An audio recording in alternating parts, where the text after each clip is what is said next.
नमस्कार विद्यार्थी मित्रांनो, MPSC टार्गेट चॅनलमध्ये तुमचं सर्वांचं खूप खूप परत एकदा स्वागत आहे। आज आपण बघत आहोत प्रकरण 8 मधील समोरचं टॉपिक बघत आहोत, जे की आपण व्हिडिओ जास्त लेंदी होईल त्याकरिता आपण स्किप नव्हतं केलेलं, आपण कंटिन्यू घेणारच आहोत ते। तर याआधी आपण मूलभूत हक्कामध्ये काय काय बघितलं होतं, मूलभूत हक्काची वैशिष्ट्ये बघितली होती, त्यामध्ये परत आपण राज्याची व्याख्या बघितली होती, मूलभूत हक्कांशी विसंगत कायदे बघितले होते, समानतेचा अधिकार बघितला होता, काय असतं त्यामध्ये मूलभूत हक्कांशी विसंगत कायदे, त्याच्यामध्ये कोणते कोणते होते, विवक्षित कारणावरून भेदभाव करण्यास प्रतिबंध होता त्याच्यामध्ये परत सार्वजनिक सेवा योजनांबाबत संधीची समानता, ठळक तुम्हाला सांगते आहे जेणेकरून रिवाइज होणार, तुम्हाला असं वाटणार नाही की कंटिन्युटी नाही आहे असं नको वाटायला, त्यामुळे मी सांगत आहे। आणि त्याच्यामध्ये होते अस्पृश्यता निर्मूलन, किताब रद्द करणे, त्याच्यामध्ये मग परत आपण बघितलं होतं स्वातंत्र्याचा हक्क, राईट्स टू फ्रीडम, त्यामध्ये 6 हक्कांचे संरक्षण आहे, प्रोटेक्शन ऑफ 6 राईट्स, त्याच्यानंतर आपण बघितलं होतं त्याच्यामधले सब टॉपिक्स सुद्धा बघितले होते। आणि आता आपण बघणार आहोत त्यामधील दुसरा पार्ट, स्वातंत्र्याचा हक्कामधला दुसरा पार्ट बघत आहोत। काय आहे त्याच्यामध्ये, गुन्ह्याच्या दोषसिद्धीबाबत संरक्षण, म्हणजेच protection in respect of conviction for offences. अनुच्छेद 20 आरोपी व्यक्तीला निरंकुश आणि अवाजवी शिक्षणापासून संरक्षण देते, अशी व्यक्ती नागरिक किंवा व्यावसायिक संस्था किंवा महामंडळ यासारख्या कायदेशीर व्यक्ती असू शकतात। या संदर्भात 3 तरतुदी दिलेल्या आहेत।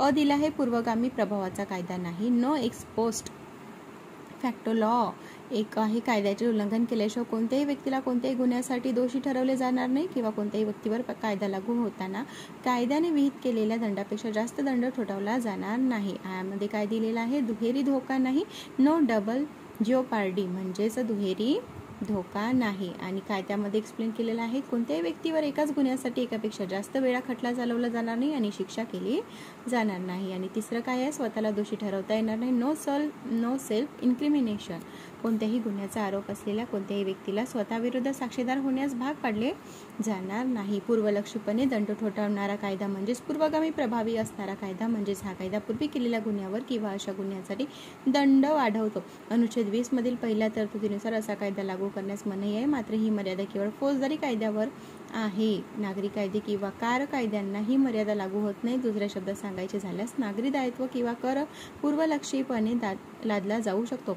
ही तरतूद पूर्वगामी प्रभाव असणाऱ्या फौजदारी कार्याअंतर्गत केवळ दोषारोपण किंवा शिक्षेला प्रतिबंधित करते, या संदर्भात खटल्यावर प्रतिबंध करता येत नाही।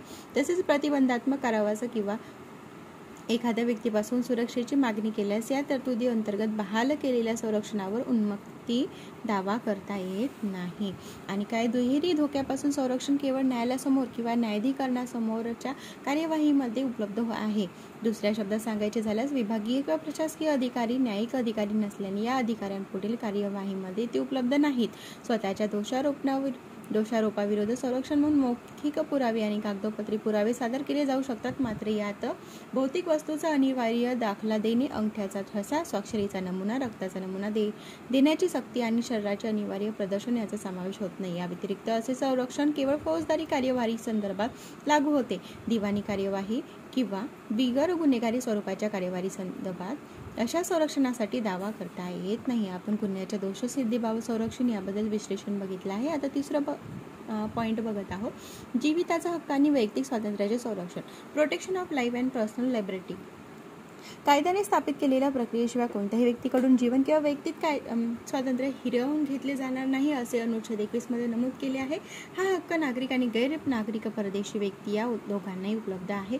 प्रसिद्ध गोपाल खटल्यामध्ये 1950 सर्वोच्च न्यायालयाने अनुच्छेद 21 चे संकुचित अर्थ ग्रहण केलेले आहे। सर्वोच्च न्यायालयाच्या निर्णयानुसार अनुच्छेद 21 अंतर्गत केवळ अनियंत्रित कार्यकारी कारवाईपासून संरक्षण मिळू शकते आणि अनियंत्रित वैधानिक कारवाईपासून नाही।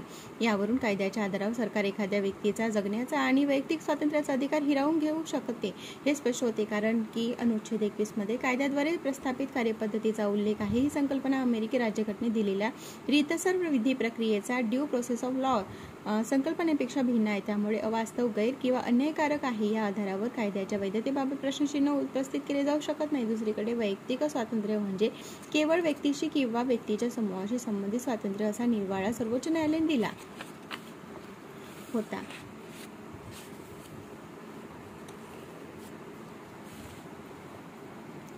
मात्र मनेका गांधी खटल्यामध्ये 1978 येतो. सर्वोच्च न्यायालयाने अनुच्छेद 21चा व्यापक अर्थ लावून गोपालन खटल्यातील आपला निर्णय बातल केला. त्यानुसार सर्वोच्च न्यायालयाने निर्णय घेतला की एखाद्या व्यक्तीचा जीवनाचा हक्क आणि वैयक्तिक स्वातंत्र्य कायद्याद्वारे हिरावून घेतले जाऊ शकते जर त्या कायद्याने विहित केलेली प्रक्रिया वाजवी, वैध आणि न्याय्य असेल आणि मनमानी, काल्पनिक किंवा जाचक नसेल. प्रक्रिया वाजवी, निष्पक्ष आणि न्याय्य असण्यासाठी प्रक्रिया नैसर्गिक न्यायाच्या तत्वाशी सुसंगत असावी. दुसऱ्या शब्दात सांगायचे झालं, सर्वोच्च न्यायालयाने रीतसर विधी प्रक्रिया ही अमेरिकी संकल्पना सादर केली. प्रत्यक्षात अनुच्छेद 21 अंतर्गत प्रदान करण्यात आलेले संरक्षण केवळ अनियंत्रित कार्यकारी कारवाईपासून नाही तर अनियंत्रित वैधानिक कारवाई विरोधात उपलब्ध असले पाहिजे. यानंतर अनुच्छेद 21 मध्ये दिलेला जीवनाचा हक्क हा केवळ अस्तित्वापुरता किंवा जगण्यापुरता मर्यादित नसून मानवी जीवन सन्मानाने जगण्याचा हक्क असल्याचे सर्वोच्च न्यायालयाने म्हटले. या हक्कामध्ये माणसाने जीवन अर्थपूर्ण, परिपूर्ण आणि जगण्यायोग्य करणाऱ्या सर्व पैलूंचा समावेश आहे. अनुच्छेद 21 मधील वैयक्तिक स्वातंत्र्य ही संकल्पना सर्व व्यापक आहे. यात एखाद्या व्यक्तीच्या वैयक्तिक स्वातंत्र्याचा भाग असणाऱ्या अनेक हक्कांचा समावेश आहे. त्यानंतरच्या खटल्यामध्ये सर्वोच्च न्यायालयाने मनेका खटल्यातील आपल्या निर्णयाला देखील दुजोरा दिला आहे. खालील हक्क अनुच्छेद 21चा भाग म्हणून घोषित केलेले आहे आणि त्यामध्ये बघूया. पहिला कोणता आहे? मानवी सन्मानाने जगण्याचा हक्क. 2. प्रदूषणमुक्त पाणी आणि हवा यांच्यासह पर्यावरणाचा हक्क आणि धोकादायक उद्योगापासून संरक्षणाचा हक्क. उपजीविकेचा हक्क आणि गोपनीयतेचा हक्क. निवारा हक्क. आरोग्याचा हक्क. 7 आहे वयाच्या 14 वर्षापर्यंत मोफत शिक्षणाचा हक्क. 8 आहे मोफत कायदेशीर मदत मिळण्याचा हक्क. 9 एकांतवासाच्या शिक्षेविरोधात हक्क आणि 10 जलद सुनावणीचा अधिकार. 11 हातकडी विरुद्ध हक्क आणि 12 आहे अमानुष वागणुकीविरुद्धचा हक्क. 13 विलंबित अंमलबजावणी विरोधाचा हक्क. 14 परदेशात प्रवास करण्याचा हक्क. 15 वेठबिगारी विरोधीचा हक्क अधिकार. 16 कोठडीतील छळाच्या विरोधीचा हक्क. 17 आपत्कालीन वैद्यकीय मदतीचा हक्क, डॉक्टरांच्या मदतीचा अधिकार. 18 शासकीय रुग्णालयात वेळेवर वैद्यकीय उपचार मिळण्याचा हक्क. 19 देशातून हकालपट्टी होण्याविरुद्धचा हक्क. 20 निष्पक्ष सुनावणीचा हक्क. 21 कैद्यांना जीवनावश्यक वस्तू मिळण्याचा हक्क. 22 महिलांना शालीनता आणि सन्मानाची वागणूक मिळण्याचा हक्क. 23 सार्वजनिक फाशीच्या विरोधात हक्क. 24 डोंगराळ भागात रस्त्याचा हक्क. 25 माहितीचा अधिकार. 26 प्रतिष्ठेचा अधिकार. 27 दोषसिद्धीच्या निकालाविरोधी अपील करण्याचा अधिकार. 28 कौटुंबिक निवृत्तीवेतनाचा अधिकार. 29 सामाजिक सक्षमीकरणाचा आणि आर्थिक न्यायाचा अधिकार. 30 पायात बेड्या घालण्याविरोधीचा हक्क. 31 योग्य जीवन विम्याचा अधिकार. 32 निद्रेचा हक्क. 33 ध्वनी प्रदूषण. बघा 32 निद्रेचा हक्क. कोणाला झोप प्रिय असेल ना तर हा हक्क आहे बरं स्पेशल. 33 ध्वनी प्रदूषणापासून स्वातंत्र्याचा हक्क. 34 शाश्वत विकासाचा हक्क. 35 संधीचा हक्क. 36 सभ्य दफन विधी अंत्यसंस्काराचा अधिकार. 37 आपल्या आवडीच्या व्यक्तीशी विवाह करण्याचा अधिकार.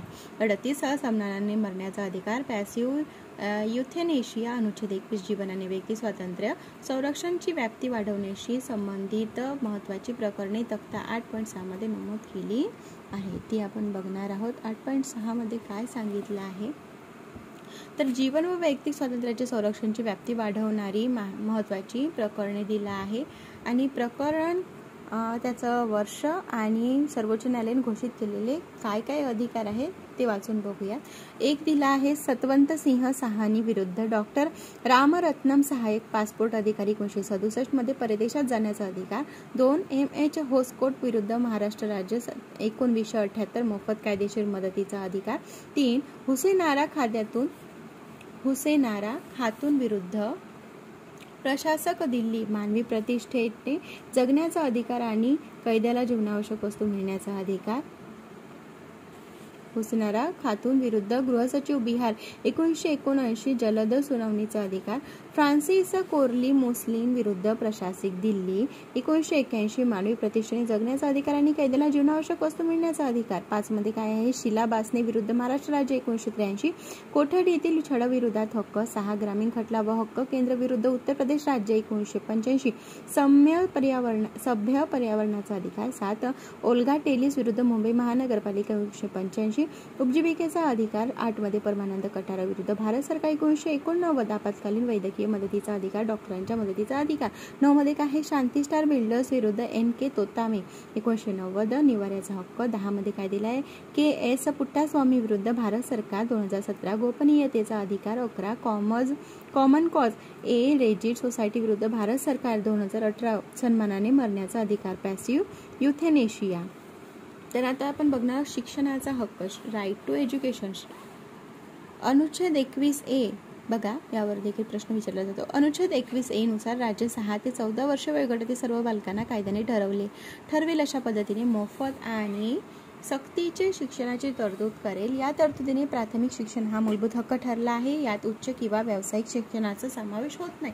सन 2002च्या 86व्या घटनादुरुस्ती कायद्याने ही तरतूद संविधानात जोडण्यात आली. देशाच्या अनेक उद्दिष्टांपैकी सर्वांसाठी शिक्षण या उद्दिष्टाला साध्य करण्याच्या दृष्टीने ही तरतूद मूल्यवान घटना ठरली. सरकारने या पावलाचे वर्णन नागरिकाच्या हक्कांच्या अध्यायातील दुसऱ्या क्रांतीची पहाट असे केले आहे. या घटना दुरुस्तीपूर्वी संविधानातील विभाग 4 मध्ये अनुच्छेद 45 अन्वयी मुलांना मोफत शिक्षण आणि सक्तीच्या शिक्षणाची तरतूद होती. मात्र मार्गदर्शक तत्व असल्याने या तरतुदीची न्यायालयामार्फत अंमलबजावणी करता येत नव्हती. आता मात्र या संदर्भात न्यायालयीन हस्तक्षेपाला वाव आहे. या घटना दुरुस्तीमुळे अनुच्छेद 45 मधील मार्गदर्शक तत्वाच्या आशयामध्ये बदल करण्यात आला. कलम 45 मध्ये आता असे म्हटले आहे की वयाचे 6 वर्ष पूर्ण होईपर्यंत सर्व मुलांसाठी सुश्रूषा आणि शिक्षण पुरवण्याचा शासन प्रयत्न करेल. तसेच अनुच्छेद 51A मध्ये अंतर्गत एक नवीन मूलभूत कर्तव्य जोडण्यात आले. त्याचा आशय पुढील प्रमाणे आहे.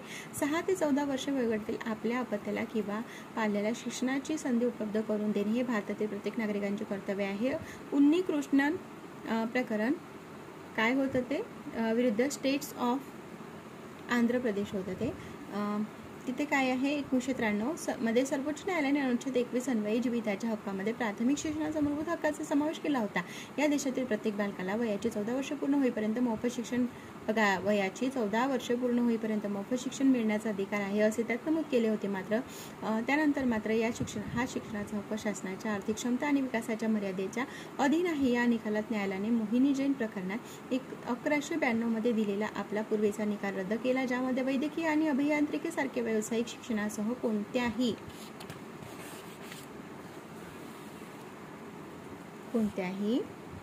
स्तरापर्यंत शिक्षणाचा मूलभूत अधिकार असल्याचे अंशतः घोषित केले होते. अनुच्छेद 21A च्या अनुषंगाने संसदेने बालकाचा मोफत आणि सक्तीच्या शिक्षणाचा हक्क RTE कायदा बघा, आता मुलं RTE कायद्यानुसार 2009 मध्ये लागू झाला.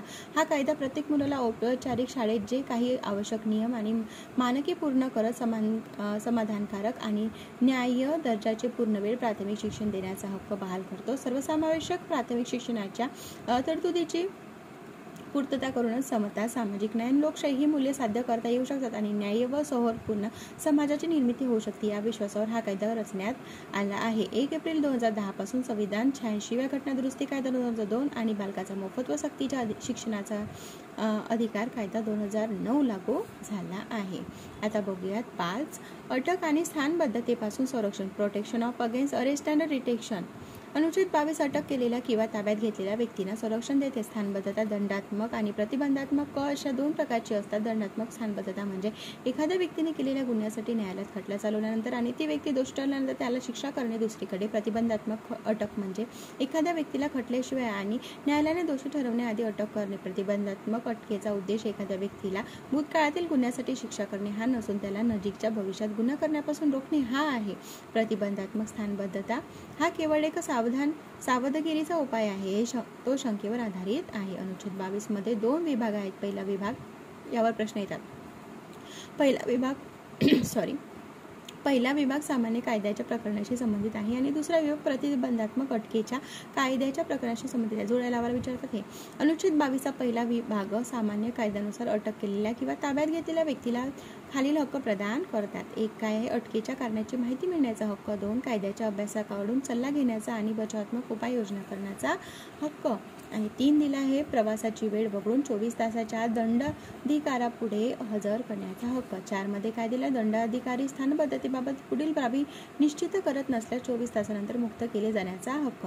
हे उपाय शत्रू राष्ट्राचे नागरिक असणाऱ्या परदेशी व्यक्तींसाठी किंवा प्रतिबंधात्मक अटक कायद्याअंतर्गत अटक केलेल्या किंवा ताब्यात घेतलेल्या व्यक्तीसाठी उपलब्ध नाहीत. अनुच्छेद 22च्या पहिल्या विभागात न्यायालयाच्या आदेशानुसार होणारी अटक, दिवाणी अटक, आयकर भरण्यात अयशस्वी ठरल्याने होणारी अटक, परदेशी व्यक्तीला हद्दपार करणे या प्रकारच्या अटकेचा समावेश होत नाही असे सर्वोच्च न्यायालयाने नमूद केलेले आहे. ते केवळ गुन्हेगारी किंवा निम्न गुन्हेगारी स्वरूपाच्या किंवा सार्वजनिक हितासाठी प्रतिकूल असलेल्या काही कृतींसाठी लागू होतात. आता बघूया 2 त्यातीलच. अनुच्छेद 22चा दुसरा भाग प्रतिबंधात्मक अटक कायद्याअंतर्गत अटक केलेल्या किंवा ताब्यात घेतलेल्या व्यक्तीला संरक्षण देतो. हे संरक्षण देशाच्या नागरिकांना तसेच परदेशी व्यक्तींना उपलब्ध आहे. त्यात खालील बाबींचा समावेश होतो. पहिला आहे, जोपर्यंत सल्लागार मंडळाने वाढीव प्रतिबंधात्मक अटकेसाठी पुरेसे कारण कळवले नाही तोपर्यंत एखाद्या व्यक्तीची प्रतिबंधात्मक अटक 3 महिन्यापेक्षा जास्त असू शकत नाही. उच्च न्यायालयाचे न्यायाधीश अशा सल्लागार मंडळाचे सदस्य असतात. 2 स्थानबद्धतेत ठेवल्या जाणाऱ्या व्यक्तीला अटकेचे कारण कळवणे अपरिहार्य आहे, मात्र सार्वजनिक हिताच्या विरुद्ध बाबींचा खुलासा करण्याची आवश्यकता नसते. 3 आहे, स्थानबद्धतेत ठेवल्या जाणाऱ्या व्यक्तीला अटकेच्या आदेशाविरुद्ध निवेदन करण्याची संधी देणे गरजेचे आहे. अनुच्छेद 22 संसदेला पुढील अधिकार आहेत. कुठले आहेत ते बघूयात. अ मध्ये काय दिलं आहे, सल्लागार मंडळाचे मत विचारात न घेता प्रतिबंधात्मक अटकाव कायद्याअंतर्गत एखाद्या व्यक्तीला 3 महिन्यापेक्षा जास्त काळ स्थानबद्ध ठेवता येईल आणि अशा परिस्थितीत आणि प्रकरणाचे प्रकार निश्चित करणे. 2 आहे, प्रतिबंधात्मक स्थानबद्धता कायद्याअंतर्गत एखाद्या व्यक्तीला कोणत्याही प्रकारच्या प्रकरणामध्ये स्थानबद्धतेत ठेवता येईल असा कमाल कालावधी निश्चित करणे. आणि 3 आहे, चौकशीबाबत सल्लागार मंडळाने पालन करण्याची प्रक्रिया निश्चित करणे. सन 1978च्या 44व्या घटनादुरुस्ती कायद्याने सल्लागार मंडळाचे मत न घेता एखाद्या व्यक्तीला स्थानबद्ध ठेवण्याचा कालावधी 3 वरून 2 महिन्यापर्यंत कमी केला आहे. मात्र ही तरतूद अद्याप अंमलात आलेली नसल्याने मूळ 3 महिन्याचा कालावधी ग्राह्य धरला जातो. राज्यघटनेने संसद आणि राज्य विधिमंडळामध्ये प्रतिबंधात्मक अटकेच्या संदर्भात वैधानिक अधिकाराचे विभाजन केलेले आहे. संरक्षण, परराष्ट्र व्यवहार आणि भारताच्या सुरक्षेशी संबंधित करण्यासाठी प्रतिबंधात्मक स्थानबद्धता कायदा करण्याचा विशेष अधिकार संसदेला आहे. देशाची सुरक्षा, सार्वजनिक सुव्यवस्था आणि समाजाला आवश्यक साहित्य आणि सेवांचा पुरवठा या कारणासाठी संसद आणि राज्य विधिमंडळे एकाच वेळी प्रतिबंधात्मक स्थानबद्धता कायदा करू शकतात. संसदेने बनवलेले प्रतिबंधात्मक स्थानबद्धता कायदे खालीलप्रमाणे आहेत. अ दिलाय, प्रतिबंधात्मक स्थानबद्धता कायदा 1950 सन 1969 मध्ये हा कायदा कालबाह्य ठरवण्यात आला आहे. आ दिलाय, आंतरिक सुरक्षा व्यवस्था अधिनियम MISA 1971-1978 मध्ये हा अधिनियम रद्द करण्यात आला. 71चा आहे तो आणि 1978 मध्ये तो रद्द देखील करण्यात आला. आणि ई मध्ये काय दिलाय, परकीय चलनाचे संरक्षण आणि तस्करी प्रतिबंधात्मक कायदा COFEPOSA म्हणजे COFEPOSA 1974. राष्ट्रीय सुरक्षा कायदा NASA 1980. आणि उ दिलाय, काळा प्रतिबंध आणि जीवनावश्यक वस्तूच्या पुरवठ्याची सुरक्षा अधिनियम PBMSECA 1980. उ दिला आहे, दहशतवादी आणि विघटनकारी कारवाया प्रतिबंध कायदा TADA 1985. सन 1995 मध्ये हा कायदा रद्द करण्यात आला. ए दिलाय, गुंगीकारक औषधी, द्रव्ये आणि मनो आरोग्यावर परिणाम करणारे नाशक पदार्थ अशा अनैतिक व्यापारासंबंधी प्रतिबंधक अधिनियम PITNDPS 1988. ए मध्ये काय दिलं आहे, दहशतवाद प्रतिबंधक अधिनियम POTA 2002 हा अधिनियम 2004 मध्ये रद्द करण्यात आला. ओ मध्ये काय दिलं आहे, बेकायदेशीर कारवाया प्रतिबंध कायदा UAPA 1967. या अधिनियमामध्ये 2004, 2008, 2012 आणि 2019 मध्ये सुधारणा करण्यात आल्या आहे. भारतीय संविधानाचा अविभाज्य भाग असणाऱ्या प्रतिबंधात्मक स्थानबद्धतेच्या तत्वाचा जगातील अन्य कोणत्याही लोकशाहीवादी देशाने आपल्या राज्यघटनेत समावेश केलेला नाही. ही खेदजनक बाब आहे. अमेरिकेतही याबाबत कोणतीही तरतूद करण्यात आली नाही. ब्रिटनमध्ये केवळ पहिल्या आणि दुसऱ्या महायुद्धाच्या वेळी या तत्वाचा अवलंब करण्यात आला होता. भारतात ब्रिटिश राजवट सुरू असताना प्रतिबंधात्मक स्थानबद्धतेची व्यवस्था होती. उदाहरणार्थ 1818च्या बंगाल राज्य बंदिवान नियमन आणि 1939च्या भारत सुरक्षा कायद्यामध्ये प्रतिबंधात्मक स्थानबद्धतेची तरतूद होती. शोषणाविरुद्धचा हक्क आता आपण बघणार आहोत. Right against exploitation. इथपर्यंत तुम्हाला समजलं आहेत ना? थंब द्या, एक लाईक बटन, शेअर करा. शोषणाविरुद्धचा हक्क आता आपण बघत आहोत. Right against exploitation. एक दिलाय वेठबिगार आणि माणसाचा अपव्यापार यावर बंदी घालणे. Prohibition of traffic in human beings and force labours. अनुच्छेद 23 माणसाचा. आतापर्यंत आपण 22 बघितलं होतं, आता 23 बघत आहोत. माणसाचा अपव्यापार, वेठबिगार, सक्त मजुरी आणि तत्सम प्रकारच्या अन्य सक्त मजुरीवर बंदी घालते. या तरतुदीचे उल्लंघन या कायद्यानुसार दंडनीय गुन्हा ठरवता. हा हक्क नागरिक आणि गैर नागरिक म्हणजेच परदेशी नागरिकांना उपलब्ध आहे. ही तरतूद केवळ सरकारविरुद्धच नाही तर खाजगी व्यक्तीपासून देखील व्यक्तीचे संरक्षण करते. माणसाचा अपव्यापार या संज्ञेमध्ये पुरुष, स्त्री आणि मुली यांची वस्तूप्रमाणे विक्री आणि खरेदी करणे, 2 वेश्या व्यवसायासह स्त्री आणि मुलांचा अनैतिक व्यापार करणे, देवदासी आणि गुलामगिरी इत्यादींचा समावेश होते. या कृत्यांना शिक्षा देण्यासाठी संसदेने अनैतिक व्यापार प्रतिबंध कायदा 1956 प्रत्यक्षात आणला आहे. बिगार या शब्दाचा अर्थ मोबदल्याशिवाय सक्तीचे काम करणे असा आहे. या व्यवस्थेअंतर्गत स्थानिक जमीनदार काही वेळा त्याच्या कामगारांना कोणत्याही मोबदल्याशिवाय काम करण्यास भाग पडत असत.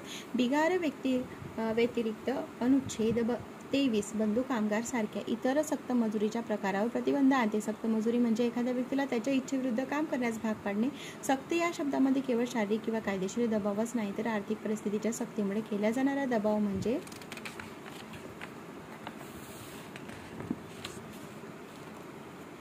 किमान वेतनापेक्षा कमी वेतनावर काम करणे देखील समाविष्ट आहे. या संदर्भात करारबद्ध मजूर व्यवस्था निर्मूलन कायदा 1967, किमान वेतन कायदा 1948, कंत्राटी कामगार कायदा 1970 आणि समान मोबदला कायदा 1976 या कायद्याच्या निर्मिती करण्यात आली. बघा कोणता कायदा कधीचा आहे. परत एकदा तुम्ही व्हिडिओ बॅक जाऊन ऐकून घ्या. अनुच्छेद 23 मध्ये या तरतुदीला अपवादही देण्यात आलेला आहे. या अपवादानुसार लष्करी सेवा किंवा सामाजिक सेवा यासारख्या सार्वजनिक उद्देशांसाठी अनिवार्य सेवा लादण्याची सरकारला परवानगी आहे. या सेवांसाठी सरकार मोबदला देण्यासाठी बांधील नसते. मात्र अशी सेवा लागू करताना सरकारला केवळ धर्म, वंश, जात किंवा वर्ग या निकषावर कोणताही भेदभाव करण्याची परवानगी नाकारण्यात आली आहे. दुसरं काय त्यामध्ये कारखाने इत्यादीमध्ये बालकांना कामावर ठेवण्यास बंदी. Prohibition of employment of children in factories etcetera. अनुच्छेद 24 नुसार 14 वर्षापेक्षा कमी वयाच्या बालकांना कोणत्याही कारखान्यात, खाणीत किंवा बांधकाम किंवा रेल्वेसारख्या धोकादायक जागी कामावर ठेवण्यास मनाई आहे. मात्र ही तरतूद मुलांना निरुपद्रवी किंवा निष्पाप कामातून त्याचा रोजगार कमावण्यापासून वंचित ठेवत नाही. बालकामगार प्रतिबंध आणि अधिनियमन 1986 हा या दृष्टीने सर्वात महत्त्वाचा कायदा आहे. याशिवाय बालकांना रोजगार कायदा 1938, कारखाना कायदा 1948, खाण कायदा 1952 आणि व्यापारी जहाज वाहतूक कायदा 1958, मडे कामगार कायदा 1951, मोटार वाहतूक कामगार कायदा 1951, शिकाऊ उमेदवार कायदा 1961, बीडी आणि सिगारेट कामगार कायदा 1966 आणि इतर तत्सम अधिनियम विशिष्ट वयाखालील बालकांना कामावर ठेवण्यास प्रतिबंध करतात. 1996 मध्ये सर्वोच्च न्यायालयाने बालकामगारावर पुनर्वसन कल्याण निधीची स्थापना करण्याचे निर्देश दिले, ज्यामध्ये अपराधी मालकाने त्याने किंवा तिने कामावर घेतलेल्या प्रत्येक बालकासाठी 20,000 रुपये दंड जमा करावा असेही सूचित करण्यात आले. सुप्रीम कोर्टाने मुलांचे शिक्षण, आरोग्य आणि पोषण सुधारण्याचे निर्देशही दिले आहेत. बाल हक्क संरक्षणासाठी राष्ट्रीय आयोग व राज्य आयोग तसेच बाल न्यायालयाने स्थापन करण्यासाठी बाल हक्क संरक्षण कायदा 2005 अधिनियमित करण्यात आला आहे. बाल न्यायालयाच्या स्थापनेची तरतूद मुलांविरोधी गुन्ह्याची किंवा बाल हक्काच्या उल्लंघनाची जलद सुनावणी व्हावी यासाठी करण्यात आली आहे. सन 2006 मध्ये सरकारने हॉटेल, ढाबा, उपाहारगृहे, दुकाने, कारखाने, रिसॉर्ट, स्पा, चहाची दुकाने इत्यादी व्यावसायिक आस्थापनांमध्ये मुलांना घरगुती नोकर किंवा कामगार म्हणून कामावर ठेवण्यास बंदी घातली. 14 वर्षापेक्षा कमी वयाच्या मुलांना कामावर ठेवल्यास अशा व्यावसायिकावर न्यायालयीन आणि दंडात्मक कारवाई केली जाईल असा इशारा देण्यात आलेला आहे. सन 2016च्या बालकामगार प्रतिबंध आणि नियमन सुधारणा अधिनियमाने बालकामगार प्रतिबंध आणि नियमन अधिनियम 1986 मध्ये सुधारणा करण्यात आली. या सुधारणा कायद्याने मूळ कायद्याचे बाल आणि किशोरवयीन कामगार प्रतिबंधन आणि नियमन अधिनियम 1986 असे नामांतर केले. आता बघूया धर्म स्वातंत्र्याचा हक्क. बघा व्यवस्थित. Right to freedom of a religion. त्यामध्ये एक आहे सत्सद्विवेक बुद्धीचे स्वातंत्र्य आणि धर्माचे मुक्त प्रकटीकरण, आचरण व प्रसारण. फ्रीडम ऑफ कशामध्ये येते? धर्म स्वातंत्र्याच्या हक्कामध्ये येते. Freedom of conscience and free professions, practice and propagation of religion. अनुच्छेद 25 नुसार सत्सद्विवेक बुद्धीचे स्वातंत्र्य आणि धर्म मुक्तपणे प्रकट करण्याचा, आचरण्याचा आणि त्यांचा प्रसार करण्याचा सर्व व्यक्तींना समान हक्क आहे. या तरतुदीतील संज्ञाचा अर्थ पुढील प्रमाणे आहेत. सदसद विवेक बुद्धीचे स्वातंत्र्य म्हणजेच काय होते? एखाद्या व्यक्तीचे देव किंवा प्राणी यांच्याशी असलेले नाते त्याला हवे तसे बनवण्याचे आंतरिक स्वातंत्र्य. दुसरं, धर्माचे मुक्त प्रकटीकरण करण्याचा हक्क. आपली धार्मिक श्रद्धा विश्वास उघडपणे आणि मुक्तपणे घोषित करण्याचे स्वातंत्र्य आहे. दिला आहे धर्म आचरणाचा हक्क. धार्मिक उपासना विधी समारंभ आणि श्रद्धा आणि कल्पनाचे प्रदर्शन करण्याचे स्वातंत्र्य. मोठी दिला आहे धर्माचा प्रसार करण्याचा हक्क. आपल्या धार्मिक श्रद्धांचा इतरांपर्यंत प्रसार आणि प्रचार किंवा आपल्या धर्माच्या तत्वांचे प्रदर्शन करण्याचे स्वातंत्र्य. मात्र यात दुसऱ्या व्यक्तीला आपल्या धर्मांतर करण्यास प्रवृत्त करण्याचा हक्क समाविष्ट नाही. सक्तीने केले धर्मांतर सर्व व्यक्तींना समान हक्काने प्रदान करण्यात आलेल्या सदसद विवेक बुद्धीच्या स्वातंत्र्यावर आघात करते. अनुच्छेद 25 मध्ये आता आपण बघत आहोत अनुच्छेद 25. 24 काय होतं? सगळं 24 त्याच्यामध्ये शोषणाविरुद्ध होतं. आता 25 आपण काय बघतो? धर्म स्वातंत्र्य. 25 मध्ये धर्म. ठीक आहे.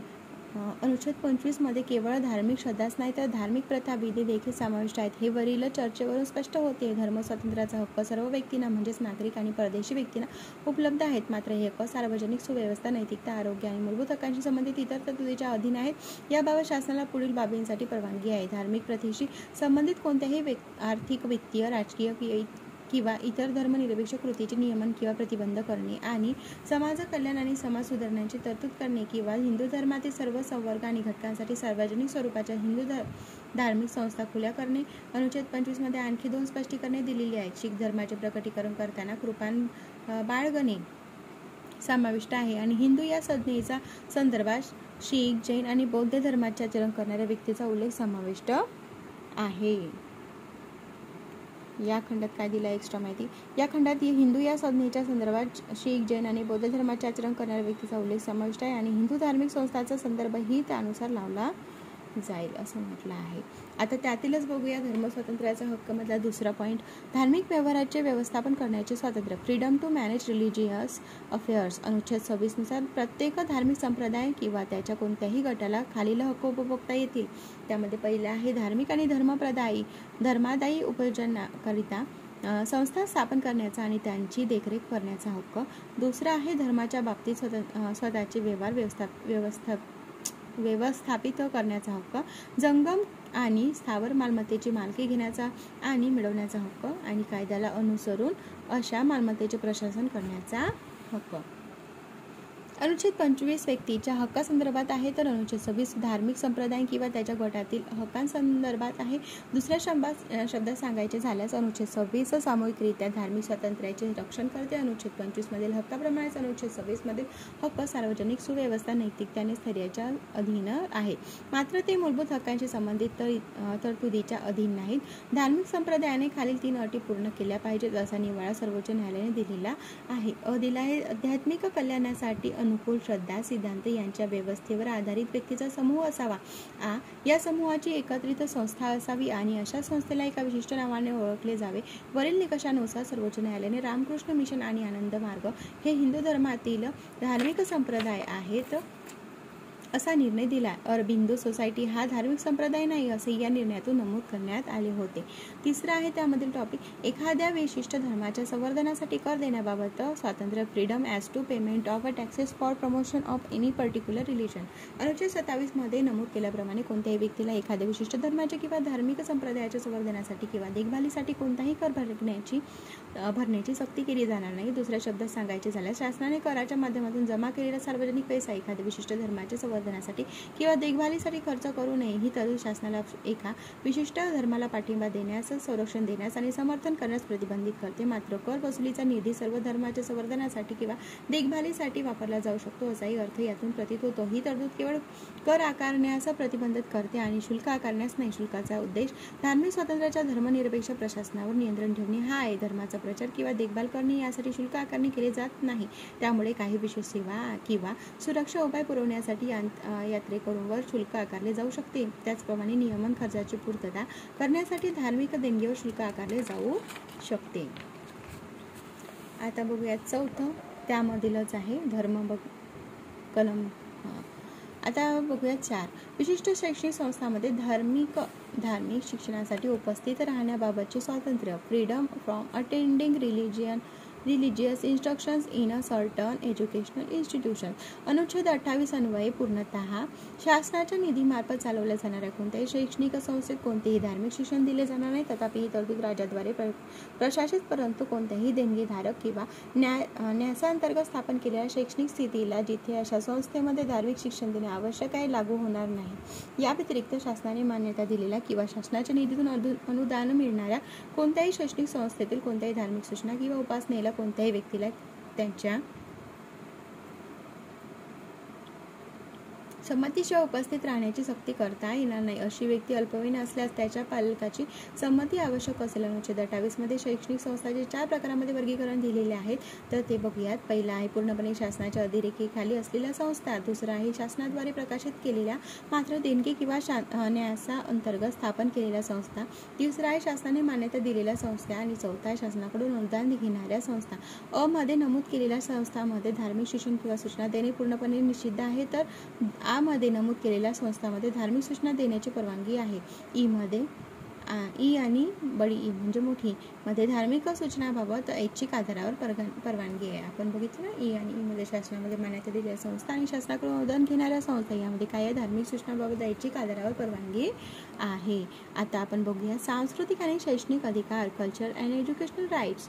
पहिला आहे त्यामध्ये अल्पसंख्याकाच्या हितसंबंधाचे संरक्षण, protection of interest of minorities. अनुच्छेद 29 बघा, सांस्कृतिक म्हटलं की 29 लक्षात ठेवायचं. 29 नुसार भारताच्या कोणत्याही भागात राहणाऱ्या व स्वतःची वेगळी भाषा, लिपी आणि संस्कृती असणाऱ्या नागरिकांच्या समूहाला त्याची संस्कृती, भाषा आणि लिपी जतन करण्याचा हक्क आहे. याचबरोबर कोणत्याही नागरिकांना केवळ धर्म, वंश, जात किंवा भाषा या कारणावरून कोणत्याही शासन मान्य किंवा शासन अनुदानित शैक्षणिक संस्थेत प्रवेश नाकारला जाणार नाही. यातील पहिली तरतूद समूहाच्या हक्काचे रक्षण करते, तर दुसरी तरतूद एखाद्या व्यक्तीच्या अशी व्यक्ती कोणत्याही समुदायाची असली तरी हक्काची हमी देते. अनुच्छेद 29 धार्मिक अल्पसंख्याकांचे तसेच भाषिक अल्पसंख्याकांचे संरक्षण करते. मात्र या अनुच्छेदात नागरिकांचा समूह या संज्ञेचा उल्लेख करण्यात आला आहे, ज्यात अल्पसंख्याक तसेच बहुसंख्याक दोन्हीचा समावेश होतो. त्यामुळे या अनुच्छेदाची व्याप्ती केवळ अल्पसंख्याकापुरतीच मर्यादित नसल्याचे सर्वोच्च न्यायालयाने स्पष्ट केले आहे. भाषा संवर्धनाच्या हक्कामध्ये भाषेच्या रक्षणासाठी आंदोलन करण्याच्या हक्काचा समावेश असल्याचे सर्वोच्च न्यायालयाने म्हटले आहे. त्यामुळे लोकप्रतिनिधित्व अधिनियम 1951 अंतर्गत नागरिकाच्याच एका समूहाने भाषेच्या संवर्धनासाठी दिलेली राजकीय भाषणे किंवा आश्वासने अनैतिक ठरवता येत नाहीत. दुसरा आहे शैक्षणिक संस्था स्थापन करण्याचा आणि त्यांचे प्रशासन करण्याचा अल्पसंख्याकाचा हक्क, right of minorities to establish and administer educational institutions. अनुच्छेद 30 नुसार धार्मिक किंवा भाषिक अल्पसंख्याकांना खालील अधिकार प्रदान केले आहेत. दिलाय सर्व अल्पसंख्याकांना त्याच्या इच्छेनुसार शैक्षणिक संस्था स्थापन करण्याचा आणि त्याचे प्रशासन करण्याचा हक्क असेल. 2 मध्ये काय, अल्पसंख्याक शैक्षणिक संस्थेच्या मालमत्ता सक्तीने संपादन करण्याची तरतूद करणारा कायदा करताना राज्य अशा संपादनाबद्दल कायद्याने निश्चित केलेल्या रकमेमुळे हमी दिलेला हक्क मर्यादित किंवा रद्द होणार नाही. अशा प्रकारची ती रक्कम आहे याची खात्री करून घेईल. या संदर्भात अल्पसंख्याकाच्या हक्काचे संरक्षण करण्यासाठी 1978च्या 44व्या घटनादुरुस्ती कायद्याद्वारे ही तरतूद करण्यात आली. या कायद्याने मालमत्तेचा हक्क कलम 31 मूलभूत हक्क म्हणून वगळण्यात आला. ई मध्ये काय दिलं आहे, शासन अनुदान देताना अल्पसंख्याकांनी व्यवस्थापित केलेल्या कोणत्याही शैक्षणिक संस्थेबाबत भेदभाव करणार नाही. अनुच्छेद 29 अंतर्गत भारतात राहणाऱ्या नागरिकांच्या कोणत्याही समूहाच्या अल्पसंख्याक आणि बहुसंख्याक हितसंबंधाच्या संरक्षणासाठीची तरतूद दिलेली आहे. तर अनुच्छेद 30 अंतर्गत प्रदान केलेले संरक्षण केवळ अल्पसंख्याकांपर्यंतच धार्मिक किंवा भाषिक मर्यादित आहे. मात्र संविधानामध्ये अल्पसंख्याक या शब्दाची व्याख्या दिलेली नाही. अनुच्छेद 30 मध्ये नमूद केलेल्या हक्कामध्ये अल्पसंख्याकाच्या मुलांना त्याच्या स्वतःच्या भाषेत शिक्षण देण्याचा हक्क देखील समाविष्ट आहे. अनुच्छेद 30 मध्ये आहे. अल्पसंख्याक शैक्षणिक संस्थांचे 3 प्रकार आहेत, ते बघूयात.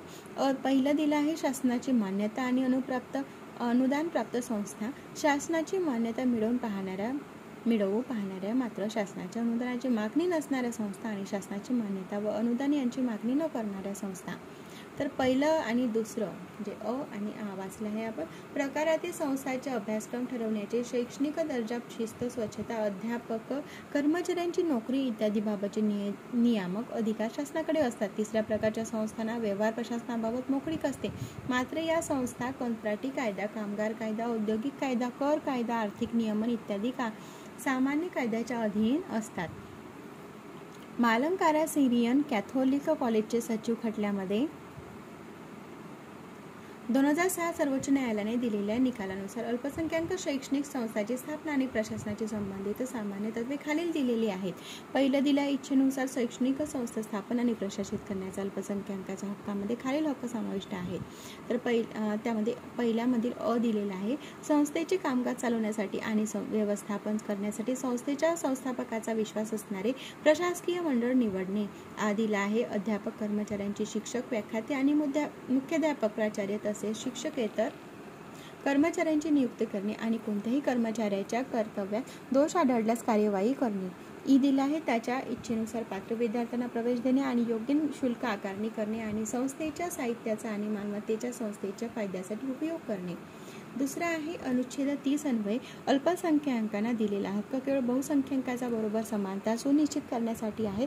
यात बहुसंख्याकाच्या तुलनेत अल्पसंख्याकांना अधिक फायदेशीर स्थिती निर्माण करण्याचा हेतू नाही. हा हक्क बजावताना अल्पसंख्याकाच्या बाजूने भेदभावाचे परावर्तन होत नाही. राष्ट्रीय हित, राष्ट्रीय सुरक्षा, समाज कल्याण, सार्वजनिक सुव्यवस्था, नैतिकता, आरोग्य, स्वच्छता, कर आकारणी इत्यादींशी संबंधित सामान्य कायदे अल्पसंख्याक संस्थांनाही लागू आहेत. तिसरा आहे त्यामध्ये शैक्षणिक संस्था स्थापन करण्याचा आणि त्यांचे प्रशासन चालवण्याचा हक्क अटीविरहित नाही. तसेच त्यात प्रशासनिक गैरव्यवहारासंबंधी कोणती तरतूद समाविष्ट नाही. मात्र शैक्षणिक प्रमाण आणि मानके सुनिश्चित करण्यासाठी आणि शैक्षणिक उत्कृष्टता राखण्यासाठी नियमात्मक उपाययोजना केली जाऊ शकते. संस्थेच्या शैक्षणिक गरजा पूर्ण करण्यासाठी प्रशासन कार्यक्षम असल्याची खात्री करणे गरजेचे ठरते.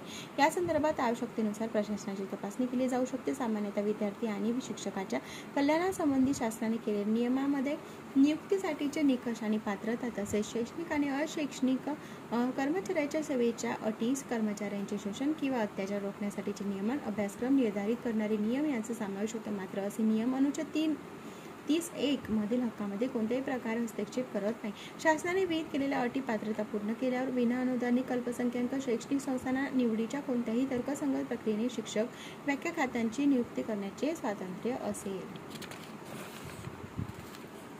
आणि त्याच्यामधीलच पाचवा पॉईंट काय आहे, शासनाच्या अनुदानात वाढ झाल्याने अल्पसंख्याक शैक्षणिक संस्थांचे स्वरूप बदलत नाही. अनुच्छेद 30(1) अंतर्गत हक्कांचे महत्त्व कमी न करता अनुदानाचा योग्य वापर सुनिश्चित करण्यासाठी शासन अटी लादू शकते. आता बघूयात संविधानिक उपाययोजनांचा हक्क, राईट टू कॉन्स्टिट्यूशनल रेमेडीज. तत्पूर्वी चॅनलला लाईक केलं नसेल, व्हिडिओला लाईक केला नसेल तर लगेच लाईक करा. चॅनलला सबस्क्राईब केलं नसेल तर लगेच सबस्क्राईब करा. तर संविधानातील मूलभूत हक्काच्या अंमलबजावणीसाठी वा त्यांचे उल्लंघन होत असल्यास कार्यवाहीसाठी प्रभावी यंत्रणा उपलब्ध करून न देता त्यांची हमी देणे निरर्थक, निरुपयोगी आणि मूल्यहीन ठरले असते. याच कारणासाठी अनुच्छेद 32 मध्ये पीडित नागरिकाच्या मूलभूत अधिकारांच्या अंमलबजावणीसाठी घटनात्मक उपाययोजनांचा हक्क नमूद केलेला आहे. दुसऱ्या शब्दात सांगायचे झाल्यास मूलभूत हक्कांबाबत संरक्षण मिळवण्याचा हक्क हाच एक मूलभूत हक्क आहे. यामुळे मूलभूत हक्काचे अस्तित्व सत्यात उतरते. म्हणूनच डॉक्टर आंबेडकरांनी अनुच्छेद 32 संविधानातील सर्वात महत्त्वाची कलम आहे असे सांगितले. या कलमाशिवाय या संविधानाचे महत्त्व शून्य होईल. हा अनुच्छेद संविधानाचा आत्मा आहे. सर्वोच्च न्यायालयाने अनुच्छेद 32 संविधानाचे मूलभूत वैशिष्ट्य असल्याचे निर्णय दिला आहे. त्यामुळे हा अनुच्छेद घटना दुरुस्तीद्वारे बदलता किंवा वगळता येत नाही. या हक्काबाबत खालील 4 तरतुदी आहेत. अ दिला आहे, मूलभूत हक्कांच्या अंमलबजावणीसाठी योग्य कार्यवाही करून सर्वोच्च न्यायालयात जाण्याचा हक्क. कोणत्याही मूलभूत हक्काच्या अंमलबजावणीसाठी निर्देश किंवा आदेश किंवा प्राधिलेख जारी करण्याचा अधिकार सर्वोच्च न्यायालयाला असेल. जारी केलेल्या प्राधिलेखामध्ये देहोपस्थिती, हेबियस कार्पस, महाआदेश, मॅडॅमस, प्रतिबंध, प्रोहिबिशन, हक्काधिकार, को वॉरंटो, प्राकर्षण, सर्शिओरारा यांचा समावेश असू शकतो. ई मध्ये म्हणजे तिसऱ्यामध्ये काय दिला, संसद इतर कोणत्याही न्यायालयाला सर्व प्रकारचे निर्देश, आदेश आणि प्रतिलेख जारी करण्याचा अधिकार देऊ शकते. मात्र हे करताना सर्वोच्च न्यायालयाला प्रदान केलेल्या वरील अधिकारांना बगौल देता येत नाही. अनुच्छेद 226 ने उच्च न्यायालयाला हे अधिकार दिलेले आहेत. त्यामुळे इतर कोणत्याही न्यायालयामध्ये उच्च न्यायालयाचा समावेश होत नाही. आणि 4 मध्ये दिला आहे, थेट सर्वोच्च न्यायालयात जाण्याचा अधिकार राज्यघटनेत दिलेल्या तरतुदी व्यतिरिक्त इतर मार्गाने निलंबित केला जाऊ शकत नाही. राष्ट्रीय आणीबाणीच्या काळात मूलभूत हक्काच्या अंमलबजावणीसाठी कोणत्याही न्यायालयात जाण्याचा अधिकार राष्ट्रपती निलंबित करू शकतात अशी संविधानात तरतूद आहे. अनुच्छेद 359 वरील चर्चेवरून सर्वोच्च न्यायालयाची स्थापना नागरिकाच्या मूलभूत हक्काचे रक्षण आणि हमीदार म्हणून करण्यात आली हे स्पष्ट होते. यासाठी सर्वोच्च न्यायालयाला मूळ आणि विस्तृत अधिकार दिलेले आहेत. पीडित नागरिक अपीलाच्या मार्गाने नाही तर थेट सर्वोच्च न्यायालयात जाऊ शकतो.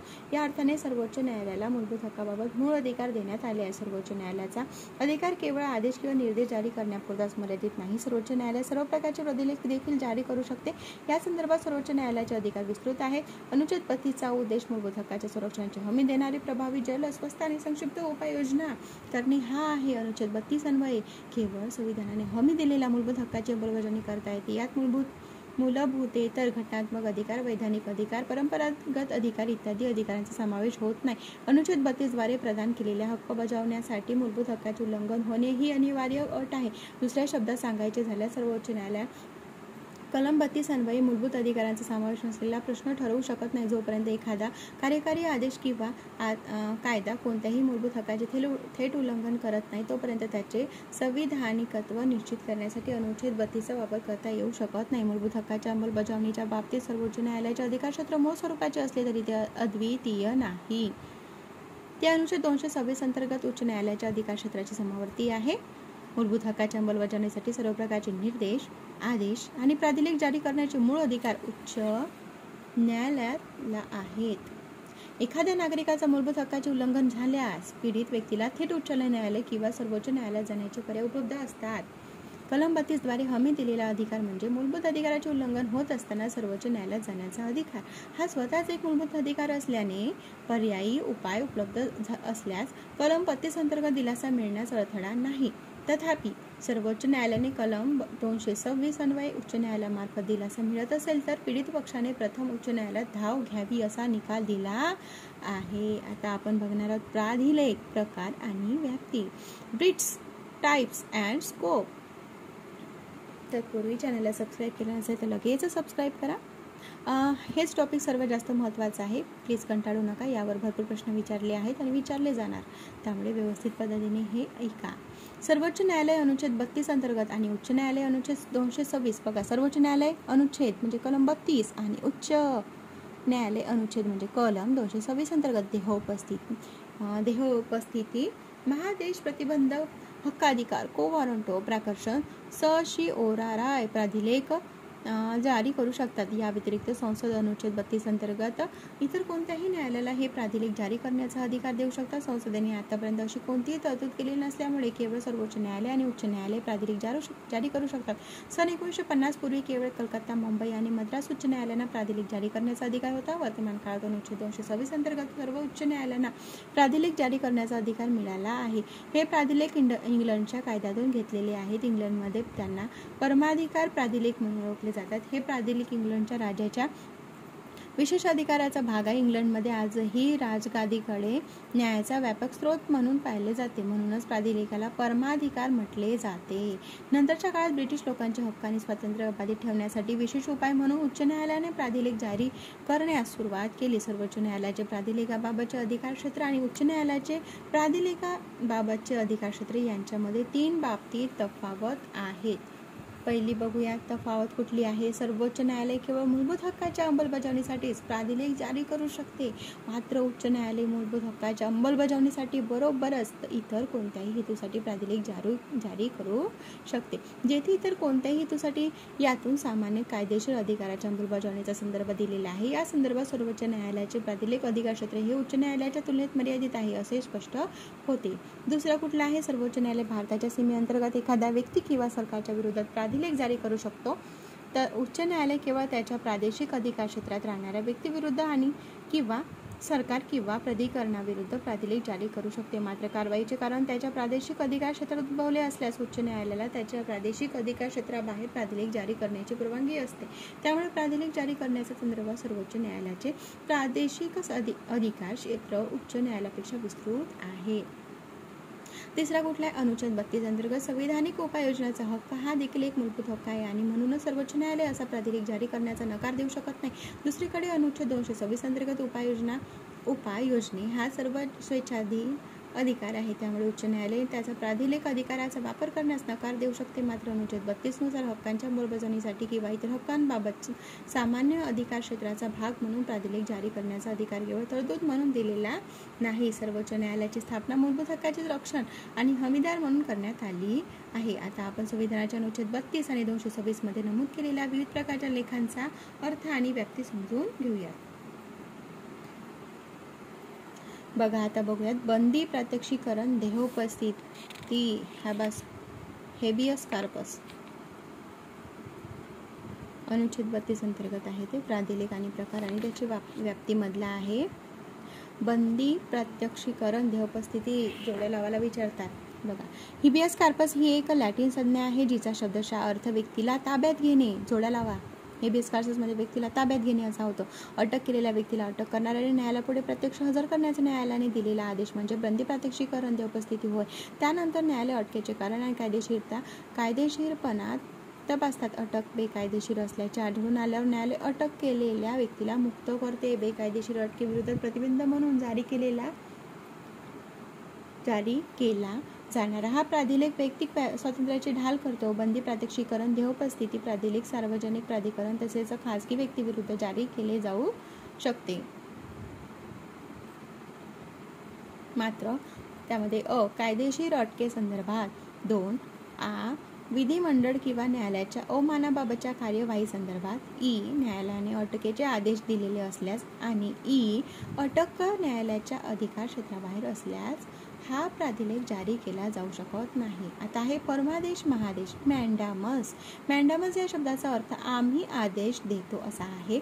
नागरी अधिकारी त्याची किंवा तिची कर्तव्य पार पाडण्यास अयशस्वी ठरल्यास किंवा त्याने किंवा तिने कर्तव्य पार पाडण्यास नकार दिल्यास न्यायालय परमादेश, महादेश जारी करू शकतात. हा प्राधिलेख कोणत्याही सार्वजनिक संस्था, महामंडळ, निष्कृष्ट कार्यालय, न्यायालय, न्यायाधिकरण किंवा सरकार यांच्या विरुद्ध देखील जारी केला जाऊ शकतो. मध्ये एका खासगी व्यक्ती किंवा संस्थाच्या विरोधात दिला आहे. वैधानिक अधिकार नसलेल्या विभागीय सूचनांची अंमलबजावणी करण्यासाठी दिला हे कर्तव्य अनिवार्य नसून स्वेच्छाधीन असल्यास दिलाय करारबंधाची अंमलबजावणी करण्यासाठी. दिलाय भारताचा राष्ट्रपती किंवा राज्यपालांविरुद्ध आणि बडा मोठा दिला आहे न्यायिक क्षमतेनुसार काम करणाऱ्या उच्च न्यायालयाच्या मुख्य न्यायाधीशाविरुद्ध हा प्राधिलेख जारी केला जाऊ शकत नाही. आता बघूया प्रतिषेध, प्रतिबंध, प्रोहिबिशन म्हणजे काय होते. त्याचा अर्थ असा आहे निषिद्ध करणे. कनिष्ठ न्यायालयाला किंवा न्यायाधिकरणाला त्याचे अधिकार क्षेत्र ओलांडण्यापासून किंवा त्याच्या अधिपत्याखालील नसलेले अधिकार क्षेत्र बळकावण्यापासून रोखण्यासाठी वरिष्ठ न्यायालय हा प्राधिलेख वापरतात. अशा प्रकारे परमादेश क्रियाशीलतेसाठी इतर प्रतिषेध निष्क्रियतेविरोधी जारी केले जाते. प्रतिषेध, प्रतिबंध प्राधिलेख केवळ न्यायिक आणि निम्न न्यायिक प्राधिकरणाविरुद्ध जारी केले जाऊ शकतात. प्रशासकीय अधिकारी, वैधानिक संस्था आणि खासगी व्यक्ती किंवा संस्था यांच्या विरोधात हा प्राधिलेख उपयोजला जाऊ शकत नाही. उत्प्रेषण, प्राकर्षण, सर्टिओररी. ठीक आहे, याचं पण बघून घेऊ. शाब्दिक अर्थाने याचा अर्थ प्रमाणित होणे किंवा माहिती देणे असा होतो. एखाद्या प्रकरणात कनिष्ठ न्यायालयाने दिलेला आदेश रद्द करण्याचा आदेश उच्च न्यायालयाकडून कनिष्ठ न्यायालय किंवा न्यायाधिकरणाला दिला जातो. अधिकार क्षेत्रापेक्षा जास्त किंवा अधिकार क्षेत्राचा अभाव या कारणास्तव तो जारी केला जातो. अशा प्रकारे प्रतिषेध, प्रतिबंधाच्या प्राधिलेखाप्रमाणे उत्प्रेषण, प्राकर्षणाचे प्राधिलेख देखील एक न्यायक्षेत्रीय प्राधिलेख आहे. तथापि ते कनिष्ठ न्यायालय किंवा न्याय अधिकरणासमोरील कार्यवाहीच्या वेगवेगळ्या टप्प्यावर जारी केले जातात. पुढील कार्यवाही थांबायची असल्यास अंतिम आदेश पारित होण्यापूर्वी प्रतिबंध जारी केला जातो. तर ती कार्यवाही रद्द करण्याची असल्यास अंतिम आदेश पारित झाल्यानंतर उत्प्रेषण, प्राकर्षण जारी केला जातो. प्रतिषेध, प्रतिबंध म्हणजेच न्यायालयीन व निम्न न्यायिक अधिकार याविरुद्धच उत्प्रेषण, प्राकर्षण दिले जाऊ शकते. त्याचप्रमाणे प्रशासकीय अधिकारी, कायदेमंडळ आणि खासगी व्यक्ती किंवा संस्था यांच्या विरुद्धही उत्प्रेषण, प्राकर्षण उपलब्ध नाही. अधिकार, पुढच्या हक्काधिकार, को वारंटो, अधिकार, पुच्छा आणि हक्काधिकाऱ्याला काय म्हटलं जाते इंग्लिशमध्ये? को वॉरंटो या शब्दाचा अर्थ बघा. अर्थ कोणत्याही प्राधिकरणाने किंवा कोणत्याही अधिकारपत्रानुसार असा होतो की सरकारी पदासंबंधी एखाद्या व्यक्तीच्या दाव्याची कायदेशीर चौकशी करण्यासाठी न्यायालय अधिकार, पुच्छा, हक्काधिकार, प्राधिलिक जारी करू शकतात. त्यामुळे एखाद्या व्यक्ती सरकारी पद बेकायदेशीरपणे बळकावत असल्यास त्याला प्रतिबंध केला जातो. कायद्याने किंवा संविधानाने निर्माण केलेल्या कायमस्वरूपी सार्वजनिक पदांच्या बाबतीतचा प्राधिलिक जारी केला जाऊ शकतो. हे मंत्री कार्यालय किंवा खासगी कार्यालयाच्या प्रकरणामध्ये जारी केले जाऊ शकत नाही. हे प्राधिलिक उपाययोजनांसाठी याचना पीडित व्यक्तीच करू शकतात. मात्र पीडित व्यक्तीप्रमाणे सार्वजनिक मनाचा असणाराही कोणतीही व्यक्ती अधिकार, पुच्छा, हक्काधिकार, प्राधिलिकासंबंधी याचना करू शकतात. आता बघूयात सशस्त्र दले आणि मूलभूत हक्क. Arm force and fundamental rights.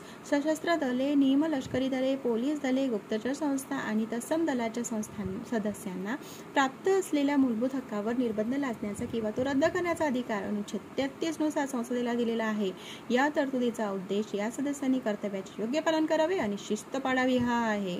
कलम 33 अन्वये याबाबत कायदे करण्याचा अधिकार राज्य विधिमंडळाने दिलेला नसून केवळ संसदेला दिलेला आहे. संसदेने याबाबत केलेल्या कोणत्याही कायद्याला कोणत्याही मूलभूत हक्काच्या उल्लंघनाच्या आधारावर कोणत्याही न्यायालयात आव्हान देता येत नाही. त्या अनुषंगाने संसदेने लष्कर कायदा 1950चा, नौदल कायदा 1950चा, हवाई दल कायदा 1950चा, पोलीस दल अधिकाऱ्यांचे निर्बंध कायदा 1966चा, सीमा सुरक्षा दल कायदा आणि इतर कायदे निर्माण केले आहेत. या कायद्यामुळे त्यांच्या भाषण स्वातंत्र्यावर, संघटना स्थापन करण्याचा हक्क, कामगार संघटना किंवा राजकीय संघटनाचे सदस्य होण्याचा हक्क, वृत्तपत्राशी संवाद साधण्याचा हक्क, सार्वजनिक सभा किंवा निदर्शनांना उपस्थित राहण्याचा हक्क इत्यादीवर निर्बंध घातलेले आहेत. सशस्त्र दलाचे सदस्य या संधीमध्ये लढाऊ सैनिक नसणारे लष्करी कर्मचारी, उदाहरणार्थ न्हावी, सुतार, यंत्रज्ञ, कामगार, स्वयंपाकी, चौकीदार, चांभार, शिंपी यासारख्या सदस्यांचा देखील समावेश होतो. अनुच्छेद 33 नुसार लागू केलेल्या संसदीय कायद्याअंतर्गत मूलभूत हक्काच्या अंमलबजावणीचा संबंध असल्यास सर्वोच्च न्यायालय आणि उच्च न्यायालयाच्या प्राधिलेख अधिकार क्षेत्रातून कोर्ट मार्शल लष्करी कायद्याअंतर्गत स्थापन केलेले न्यायाधिकरण वगळले जाऊ शकतात. आता बघूयात मार्शल कायदा आणि मूलभूत अधिकार. Martial law and fundamental rights. कलम 34 अंतर्गत भारताच्या हद्दीतील कोणत्याही क्षेत्रात मार्शल कायदा लागू असताना मूलभूत अधिकारावर मार्शल कायदा कोणी लावला होता? इंदिरा गांधींनी लावला होता ना मार्शल कायदा संस्थानिकांवर. चला आता पुस्तक वाचूया. असताना मूलभूत अधिकारावर निर्बंध लादण्याची तरतूद केली आहे. मार्शल कायदा लागू असलेल्या ठिकाणी कायदा सुव्यवस्था राखण्यासाठी किंवा पुनर्स्थापित करण्याच्या संबंधात कोणत्याही सरकारी कर्मचाऱ्यांनी किंवा इतर कोणत्याही व्यक्तीने केलेल्या कोणत्याही कृत्यासाठी नुकसान भरपाई देण्याचा अधिकार संसदेला दिलेला आहे. संबंधित प्रदेशामध्ये मार्शल कायद्याअंतर्गत संमत केलेली कोणतीही शिक्षा किंवा शिक्षादेश, जप्तीचा आदेश किंवा इतर कोणतीही कृती वैध ठरण्याचा अधिकार संसदेला आहे. संसदेने केलेल्या नुकसान भरपाईच्या कायद्याला तो मूलभूत हक्कांशी विसंगत असण्याच्या कारणास्तव कोणत्याही न्यायालयात आव्हान दिले जाऊ शकत नाही. मार्शल कायदा ही संकल्पना सामान्य इंग्लिश कायद्यामधून घेतलेली आहे. मात्र मार्शल कायदा ब्रिटिशकडून घेतलाय ना. मार्शल कायदा या संज्ञेची राजघटनेत कुठेही व्याख्या दिलेली नाही. मार्शल कायद्याचा शब्दशः अर्थ लष्करी राजवट असा होतो. या प्रकारच्या परिस्थितीमध्ये लष्करी कायद्याद्वारे सामान्य कायद्याच्या बाहेर तयार केलेल्या त्याच्या स्वतःच्या नियम आणि विनियमानुसार सामान्य नागरी प्रशासन चालवले जाते आणि सामान्य कायदा आणि शासनाला डावलून लष्करी न्यायाधिकरण कार्य लागू करू लागते हे यावरून स्पष्ट होते. हा कायदा सशस्त्र दलाला लागू असलेल्या लष्करी कायद्यापेक्षा वेगळा आहे. मार्शल कायदा घोषित करण्याचा अधिकार कायदेमंडळाला देणारी कोणती विशिष्ट किंवा स्पष्ट तरतूद संविधानात नाही. तथापि हे कलम 34 मध्ये अंतर्भूत आहे की ज्या अंतर्गत भारताच्या हद्दीतील कोणत्याही क्षेत्रात मार्शल कायदा घोषित केला जाऊ शकतो. युद्ध, आक्रमण, बंड, दंगल किंवा कायद्यासंबंधी कोणतीही हिंसक प्रतिकार करणे यासारख्या प्रतिकूल परिस्थितीत मार्शल कायदा लागू केला जातो. समाजात कायदा सुव्यवस्था राखण्यासाठी किंवा पुनर्स्थापित करण्यासाठी बळाचा वापर करणे हे कायद्याचे औचित्य आहे.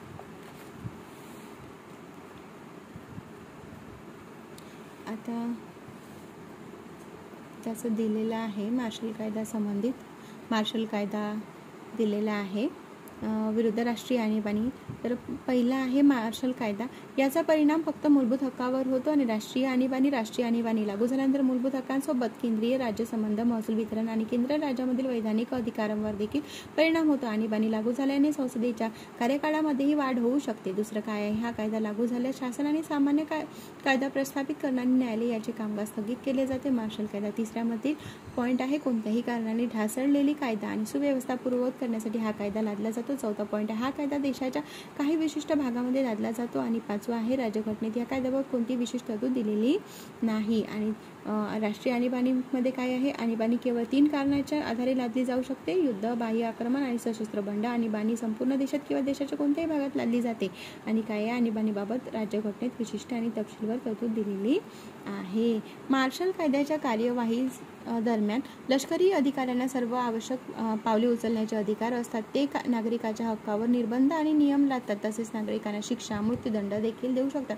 सर्वोच्च न्यायालयाने असे नमूद केले आहे की मार्शल कायदा लागू झाल्यास बंदी, प्रात्यक्षिकरण, देहोपस्थिती, प्राधिलेखावर कोणताही परिणाम होत नाही. अनुच्छेद 34 अंतर्गत मार्शल कायद्याची घोषणा ही कलम 352 अंतर्गत राष्ट्रीय आणीबाणीच्या घोषणेपेक्षा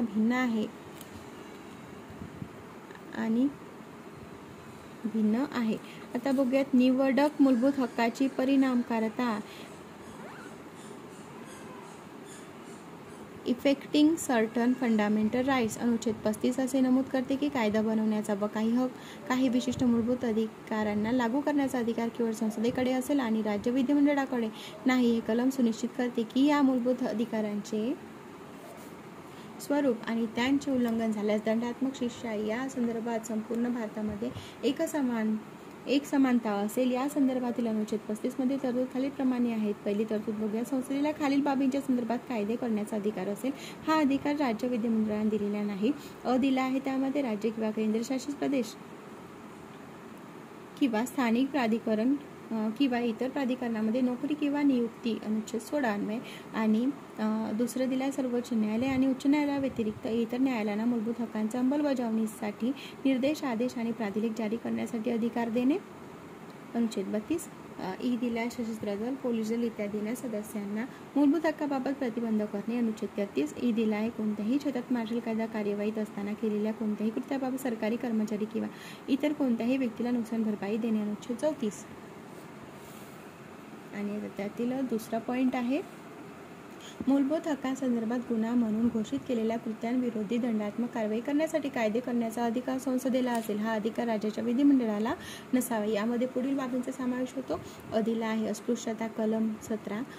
दुसरा दिला आहे माणसांचा अपव्यापार आणि सक्त मजुरी, कलम 23. राज्यघटना प्रत्यक्ष व्यवहारात आल्यानंतर संसदेने वरील कृत्यांविरोधी शिक्षेची तरतूद करण्यासाठी कायदे करणे अपेक्षित होते. त्यामुळे असे कायदे करणे संसदेला बंधनकारक ठरते. 3. वर नमूद केलेल्या कोणत्याही बाबीच्या संदर्भात राज्यघटनेच्या प्रारंभाच्या वेळी अंमलात आलेला कोणताही कायदा संसदेद्वारे बदललेले किंवा रद्द किंवा दुरुस्त करेपर्यंत अंमलात राहणे आवश्यक आहे. अनुच्छेद 35 नुसार वर नमूद केलेल्या बाबीसंदर्भात कायदे करण्याचा अधिकार संसदेला दिला असला तरी त्यातील काही बाबी म्हणजे राज्यसूचीतील विषय राज्य विधिमंडळाच्या अधिकार क्षेत्रामध्ये येतात. आता बघूयात वर्तमानकालीन संपत्तीचा हक्क, present position of right property. मालमत्तेचा हक्क, कोणाकडे मालमत्ता असेल तर नीट ऐका. मालमत्तेचा हक्क संविधानाच्या विभाग 3 अंतर्गत दिलेला मूळ 7 मूलभूत हक्कापैकी एक होता. या हक्काबाबतच्या तरतुदी अनुच्छेद 19(1)(f) आणि अनुच्छेद 31 मध्ये नमूद केलेल्या होत्या. अनुच्छेद 19(1)(f) नुसार प्रत्येक नागरिकाला मालमत्तेचे अधिग्रहण, धारण आणि विल्हेवाट लावण्याचा हक्क होता. दुसरीकडे अनुच्छेद 31 प्रत्येक व्यक्तीला मग ती व्यक्ती नागरिक असो किंवा नागरिकेतर तिच्या मालमत्तेपासून वंचित न राहण्याचा हक्क प्रदान करतो. या तरतुदीनुसार एखाद्या व्यक्तीला कायद्याच्या प्राधिखेरीज इतर कोणतीही मालमत्तेपासून वंचित ठेवू शकत नाही. शासनाला केवळ 2 अटींवर एखाद्या व्यक्तीचे मालमत्ता संपादन किंवा ताब्यात घेण्याचा अधिकार दिलेला आहे. ती सार्वजनिक प्रयोजनासाठी असावी आणि मालकाला नुकसान भरपाई रक्कम देण्याची तरतूद केलेली असावी. राज्यघटना सुरू झाल्यापासून संपत्तीचा मूलभूत अधिकार हा सर्वात वादग्रस्त मुद्दा राहिला आहे. त्यामुळे सर्वोच्च न्यायालय आणि संसद यांच्यात एक वाद निर्माण झाले. याची परिणती म्हणून पहिल्या, 4थ्या, 7व्या, 25व्या, 39व्या, 40व्या आणि 42व्या घटना दुरुस्ती अस्तित्वात आल्या. या सुधारणाद्वारे सर्वोच्च न्यायालयाच्या निर्णयाचा प्रभाव कमी करण्यासाठी मूलभूत हक्काच्या उल्लंघनाच्या कारणावरून काही कायद्यांना संरक्षण देण्यासाठी अनुच्छेद 31(a), 31(b) आणि 31(c) यांची तरतूद करण्यात आली आणि या अनुच्छेदामध्ये वेळोवेळी सुधारणा केलेल्या आहेत. या संदर्भातील बहुतेक खटले खाजगी मालमत्तेच्या संपादन किंवा अधिग्रहणासाठी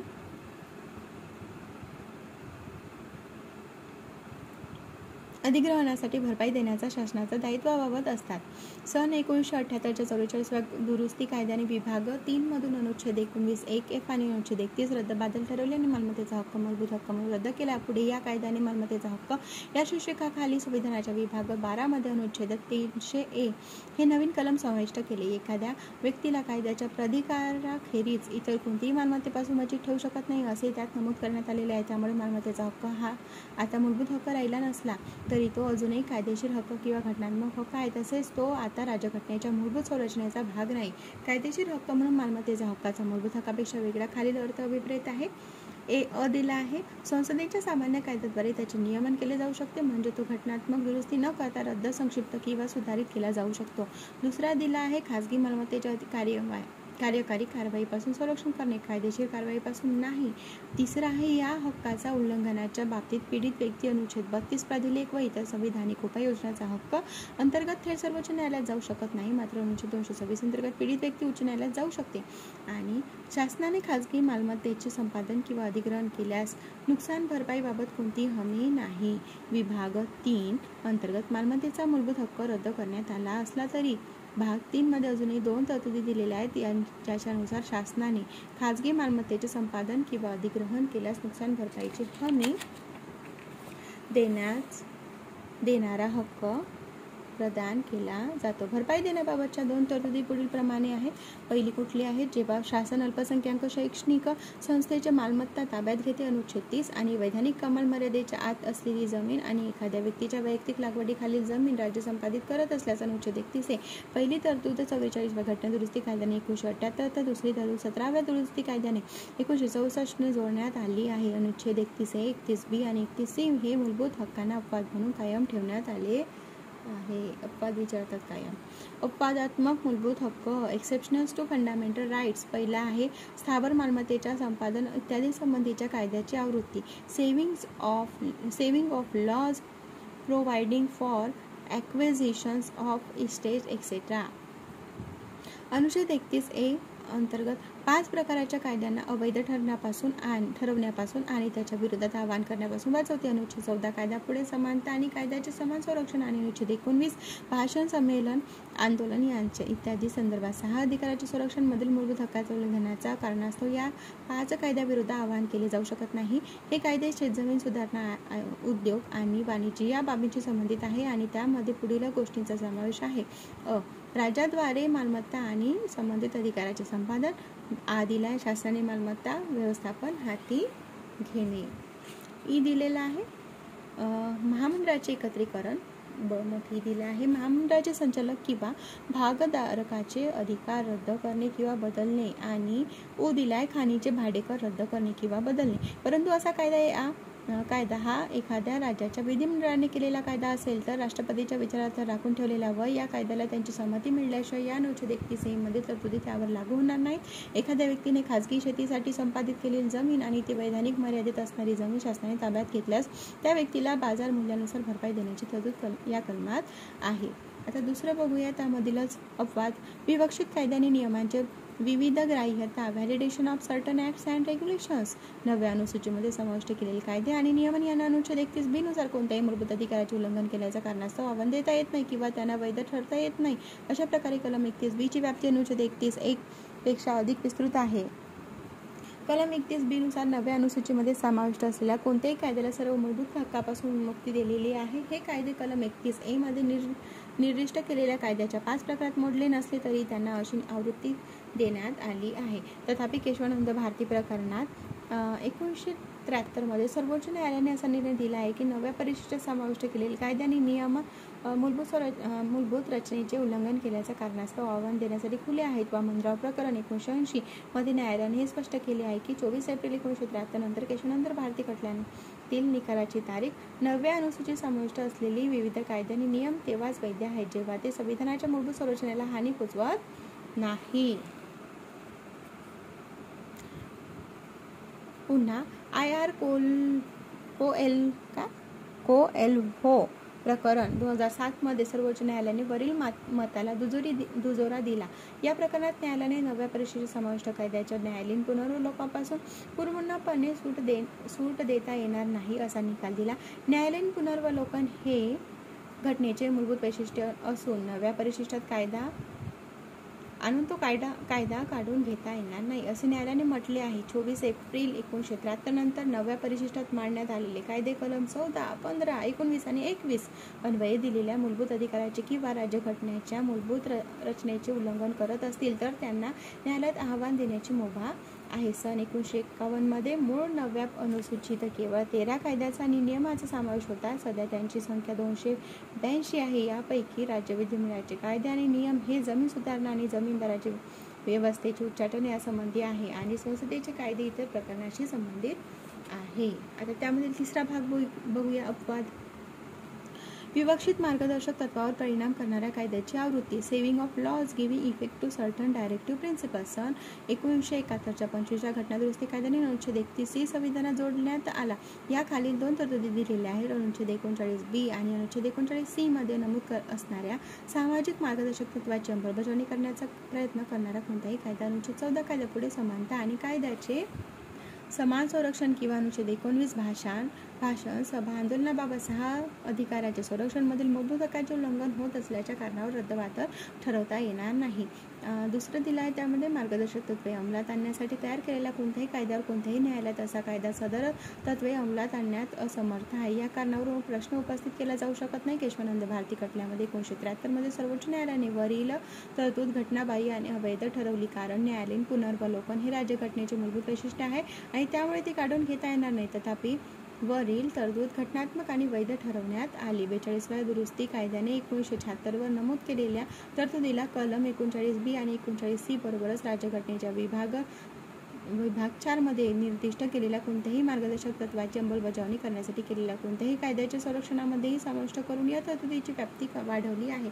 मात्र मिनवा मिल खटल्यामध्ये 1980चा सर्वोच्च न्यायालयाने ही व्याप्ती असंवैधानिक आणि अवैध असल्याचे घोषित केले. परंतु असा हा कायदा एखाद्या राज्याच्या विधिमंडळाने केलेला कायदा असेल तर राष्ट्रपतीच्या विचारात राखून ठेवलेल्या व या कायद्याला त्याची संमती मिळाल्याशिवाय या अनुच्छेद 31C मधील तरतुदी त्यावर लागू होणार नाहीत. मूलभूत हक्कावरील टीका. Criticism of fundamental rights. संविधानाच्या विभाग 3 मध्ये अंतर्भूत असणाऱ्या मूलभूत हक्कावर व्यापक आणि वैविध्यपूर्ण टीका झालेली आहे. समीक्षकांचे युक्तिवाद पुढील प्रमाणे आहेत. पहिला कुठला आहे? अमर्यादित निर्बंध, एक्सेसिव्ह लिमिटेशन्स. मूलभूत हक्काच्या तरतुदीमध्ये असंख्य अपवाद, निर्बंध, पात्रता, स्पष्टीकरण दिलेले आहेत. त्यामुळे संविधान एका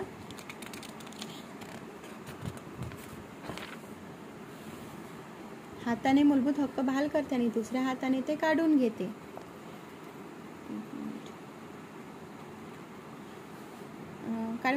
अशी टीका टीकाकारांनी केलेली आहे. जसपत राय कपूर यांनी मूलभूत हक्कांशी संबंधित प्रकरणाचे नाव बदलून मूलभूत हक्कावरील मर्यादा किंवा मूलभूत हक्क आणि त्यांच्यावरील निर्बंध असे केले पाहिजे असे सांगितले. दुसरं काय? कोणतेही सामाजिक आणि आर्थिक अधिकार नाही. No social and economic rights. मूलभूत हक्काची यादी सर्वसमावेशक नाही. तिच्यामध्ये प्रामुख्याने राजकीय हक्कांचा समावेश आहे. सामाजिक सुरक्षेचा हक्क, काम करण्याचा हक्क, रोजगाराचा हक्क, विश्रांतीचा हक्क आणि मनोरंजनाचा हक्क इत्यादी महत्त्वाच्या सामाजिक आणि आर्थिक हक्काबाबत कोणतीही तरतूद दिलेली नाही. प्रगत लोकशाही देशातील नागरिकांना हे हक्क उपलब्ध आहेत. तसेच पूर्वीच्या USSR, वर्तमान रशिया किंवा चीनच्या समाजवादी राज्यघटनेत अशा हक्काची तरतूद केलेली होती. कोणतीही स्पष्टता 3 मध्ये काय आहे? कोणतीही स्पष्टता नाही. No clarity.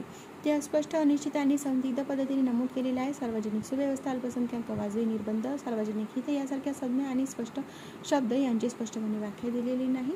यांचे वर्णन करण्यासाठी वापरलेली भाषा देखील अतिशय क्लिष्ट आणि सामान्य माणसाच्या आकलन पलीकडचीच आहे.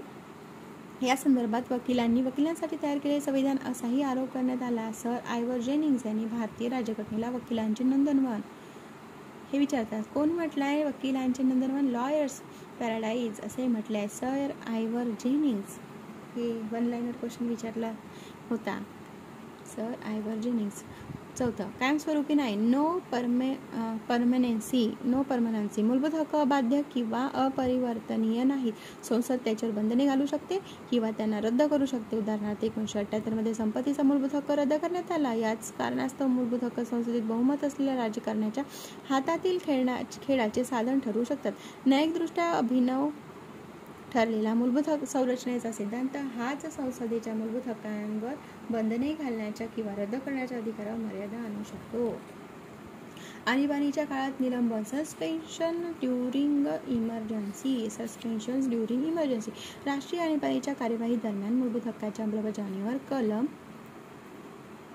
20 आणि 21 वगळता निर्बंध लादले जातात. हा मूलभूत हक्कांच्या परिणामकारतेवरील बट्टा आहे. आणीबाणीची तरतूद लाखो निरपराध लोकांचे हक्क धोक्यात घालून देशातील लोकशाही व्यवस्थेच्या मुळावर घाव घालते. समीक्षकांच्या मते मूलभूत हक्क सर्व परिस्थितीत आणीबाणी असताना किंवा नसताना उपभोगता यायला पाहिजे. 6 मध्ये काय दिलाय? महाग उपाय, एक्सपेन्सिव्ह रेमेडी. कायदेमंडळ आणि कार्यकारी मंडळी यांच्या हस्तक्षेपापासून या हक्काचे रक्षण आणि संरक्षण करण्यासाठी न्यायपालिकेला उत्तरदायी ठरण्यात आले आहे. मात्र न्यायालयीन प्रक्रिया खूप महाग आहे, त्यामुळे सामान्य माणसाला त्याच्या हक्कांची अंमलबजावणी व्हावी म्हणून न्यायालयाकडे धाव घेणे परवडत नाही. म्हणूनच हक्कांचा लाभ प्रामुख्याने भारतीय समाजातील श्रीमंत वर्गाला होतो, अशी टीका समीक्षक करतात. 7 मध्ये काय? प्रतिबंधात्मक स्थानबद्धता, प्रिव्हेंटिव्ह डिटेन्शन. अनुच्छेद 22 प्रतिबंधात्मक स्थानबद्धतेची तरतूद मूलभूत हक्कावरील प्रकरणाचा आत्मा आणि मूलतत्व हिरावून घेते, असे टीकाकार ठामपणे सांगतात. या तरतुदीने शासनाला अनियंत्रित अधिकार दिलेले आहेत आणि वैयक्तिक स्वातंत्र्यावर गदा आणली आहे. भारतीय राज्यघटना व्यक्तीच्या शासनविरोधी हक्कांपेक्षा शासनाच्या व्यक्तिविरुद्ध हक्कांना अधिक महत्त्व देते. ही टीका समर्थनीय आहे. विशेष म्हणजे भारतीय संविधान वगळता जगातील कोणत्याही लोकशाही देशाने त्याच्या राज्यघटनेत प्रतिबंधात्मक स्थानबद्धतेला अविभाज्य स्थान दिलेले नाही.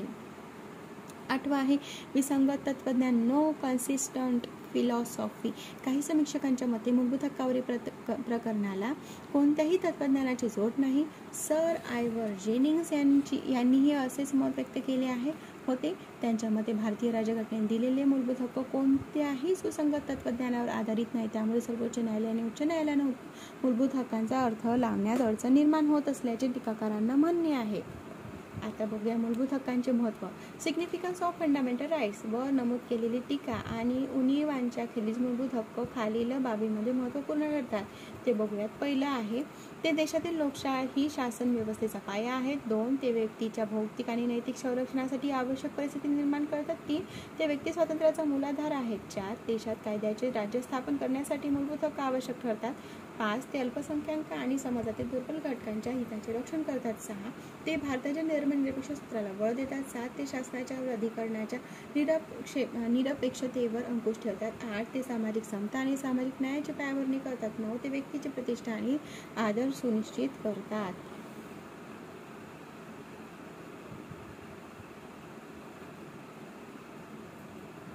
आता काय म्हणतात सर आयव्हर जेनिंग्स, ते एकदा सांगते. सर आयव्हर जेनिंग्स यांनी लिहिले आहे, यामागे 19व्या शतकातील उदारमतवादाचे सूत्र आहे. यातून ब्रिटनच्या राजकीय समस्याचे परिणाम दिसून येतात. यात ब्रिटिश राजवटीच्या विरोधातील कटू अनुभवाचे अवशेष आहेत आणि काळ आणि परिस्थितीविरुद्ध विकसित झालेल्या भारतातील काही सामाजिक संस्थांमध्ये सुधारणा करण्याचा माणसाचा दाखला आहे. हा ऊहापोह म्हणजे क्लिष्ट सूत्रांची मालिका आहे, जिची परिणिती लांबलचक अशा 24 कलमामध्ये झाली. ही सूत्रे कलमी विस्तृत आणि जटिल कायद्याचा आधार ठरली पाहिजेत. 10वं वाचायचं राहिलं होतं. मूलभूत हक्काच्या महत्त्व मधलं 10वं ते राजकीय आणि प्रशासकीय प्रक्रियेत लोकांचा सहभाग सुलभ करतात. हे काय होतं? मूलभूत हक्कांचे महत्त्व 10 होते.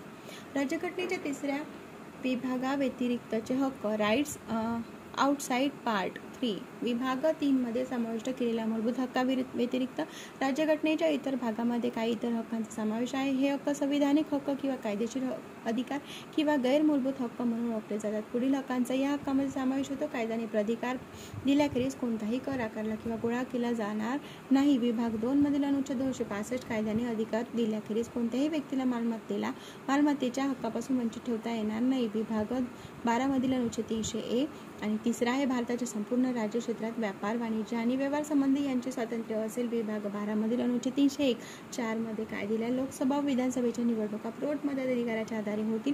भाग 15 मधील कलम 326 वर नमूद केलेले हक्क मूलभूत हक्काप्रमाणे न्याय असले तरी ते मूलभूत हक्कापेक्षा वेगळे आहेत. मूलभूत हक्कांचे उल्लंघन झाल्यास पीडित व्यक्ती अनुच्छेद 32 अंतर्गत अशा हक्काच्या अंमलबजावणीसाठी थेट सर्वोच्च न्यायालयात जाऊ शकते. अशा प्रकारे संविधानिक उपाययोजनाचा हक्क हाही एक मूलभूत हक्क आहे. मात्र वर नमूद केलेल्या हक्कांच्या बाबतीत उल्लंघन झाल्यास पीडित व्यक्ती थेट सर्वोच्च न्यायालयात दाद मागू शकत नाही. राज्यघटनेतील 3ऱ्या विभागाबाहेरील हक्कांचे उल्लंघन झाल्यास सामान्य खटला दाखल करून किंवा अनुच्छेद 226 उच्च न्यायालयाचे प्रतिलेख अधिकार सूत्र अंतर्गत उच्च न्यायालयात जाऊ शकतो. तर परत एकदा एक दृष्टिक्षेप आपण बघून घेऊयात. आपण काय काय वाचलं आहे सर्वसाधारणपणे आशय. पहिले आपण 12मध्ये अनुच्छेद क्रमांक 12मध्ये राज्याची व्याख्या आहे. 13मध्ये मूलभूत हक्कांशी विसंगत असणारे किंवा त्याचे न्यूनीकरण करणारे कायदे आहेत. 14मध्ये काय दिलेलं आहे, समानतेचा हक्कबद्दल दिला आहे. 14 ते 18 कायद्यापुढे समानता, धर्म, वंश, जात, लिंग किंवा जन्मस्थान या कारणावरून भेदभाव करण्यास मनाई आहे. 16मध्ये सार्वजनिक सेवा योजनासंदर्भात समान संधी आहे. 17मध्ये अस्पृश्यता निर्मूलन आहे. 18मध्ये किताब रद्द करणे आहे. स्वातंत्र्याच्या हक्कामध्ये काय दिलं आहे, 19मध्ये भाषण स्वातंत्र्य इत्यादी संबंधीच्या विवक्षित हक्कांचे संरक्षण. 20मध्ये गुन्ह्याच्या दोषसिद्धीबाबत संरक्षण. 21मध्ये जीवित व व्यक्तिगत स्वातंत्र्याचे संरक्षण. 21मध्ये शिक्षणाचा हक्क. 22मध्ये विवक्षित प्रकरणी अटक आणि स्थानबद्धता यापासून संरक्षण. शोषणाविरुद्धचा अधिकारमध्ये 23 आणि 24 आहे. 23मध्ये वेठबिगार आणि माणसाचा अपव्यापार यावर बंदी घालणे. 24मध्ये कारखाने इत्यादीबाबत बालकांना कामावर ठेवण्यास बंदी करणे. आणि धर्मस्वातंत्र्याचा हक्कामध्ये 25 ते 28 पर्यंत आहे. 25मध्ये विवेक बुद्धीचे स्वातंत्र्य आणि धर्माचे मुक्त प्रकटीकरण, आचरण, प्रसारण.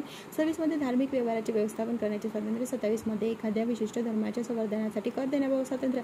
28मध्ये विशिष्ट विवक्षित शैक्षणिक संस्था, धार्मिक शिक्षण अथवा धार्मिक उपासना यांना उपस्थित राहण्याबाबत स्वातंत्र्य आहे. सांस्कृतिक आणि शैक्षणिक हक्क 29 आणि 30 आहे. कलम अल्पसंख्याकांच्या हितसंबंधाचे संरक्षण. 30मध्ये शैक्षणिक संस्था स्थापन करण्याचा आणि त्याचे प्रशासन करण्याचा अल्पसंख्याकांचा हक्क आहे. मालमत्तेचा हक्क रद्दबादल आहे, तर तो कलम 31 आहे. मालमत्तेच्या सक्तीचे संपादन रद्दबादल केलेला आहे, हा हक्क 31.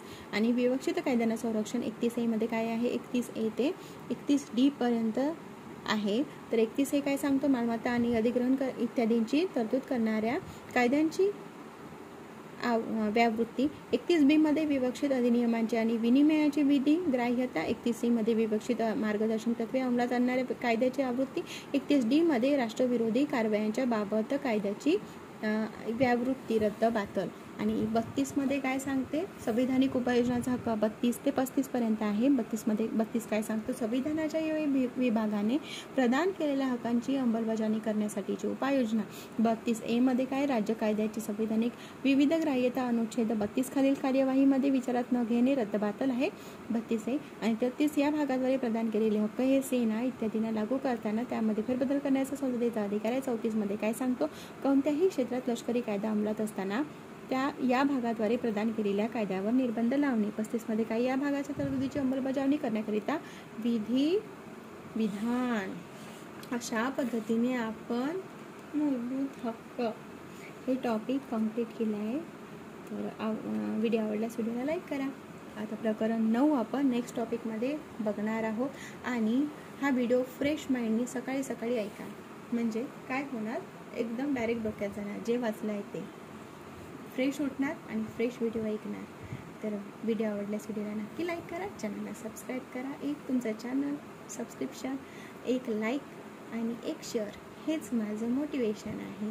आणि नंतर मग मी एक सिरीज सुरू करणार आहे. यानंतर कुठल्या विषयाची सिरीज सुरू करायची ते मला कमेंट सेक्शनमध्ये नक्की कळवा. धन्यवाद.